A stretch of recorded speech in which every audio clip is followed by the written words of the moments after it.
My name is Carolyn Gregory. I just published a full-length book called Open Letters. It's a collection of writing, both from the past and fairly recently, compilation of my writing. I've been published poet and journalist and classical music reviewer and photography reviewer for the past 30 years. The poetry is emotional poetry. It addresses several issues that are really of continuing significance in the United States. Issues around addiction, tension between races, tensions between different classes of people. I'm pretty political in my poetry, but I also consider myself pretty lyrical. And my work tries to address, this sounds very highfalutin, but tries to address the evolution of the human spirit, because that's really all we have to deal with at this point in time. It's very important that we keep nurturing that in the United States, locally, and in the world. Do you remember the first poem you ever wrote? Yeah, actually I do. It was called was it Ferris Wheel? No, the first published poem I wrote was called Ferris Wheel. It was when I was in high school, and I was, I think, a sophomore, and it was in the literary journal, Indian, in West Irondequoit, New York, the suburb where I grew up in.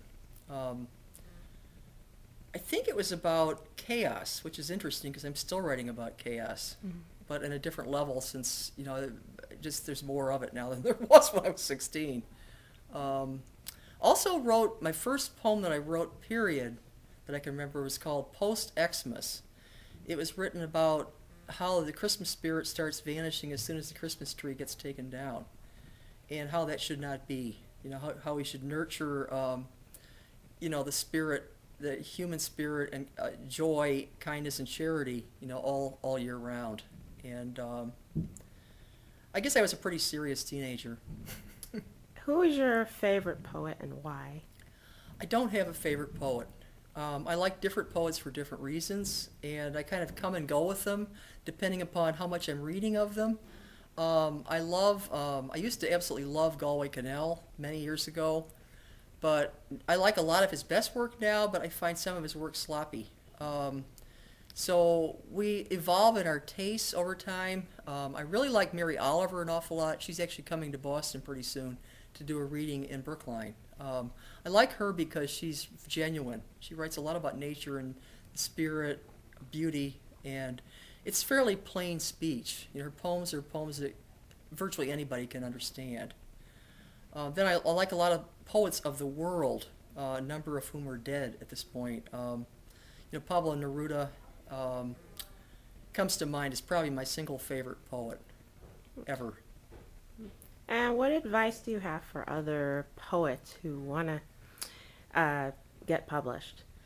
Getting published is very tertiary. You have to practice your craft, really work with your craft over a pretty sustained period of time.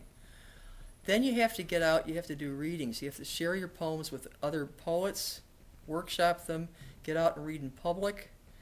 And after a certain amount of apprenticeship and study, a few years of this, then you might be ready to start publishing.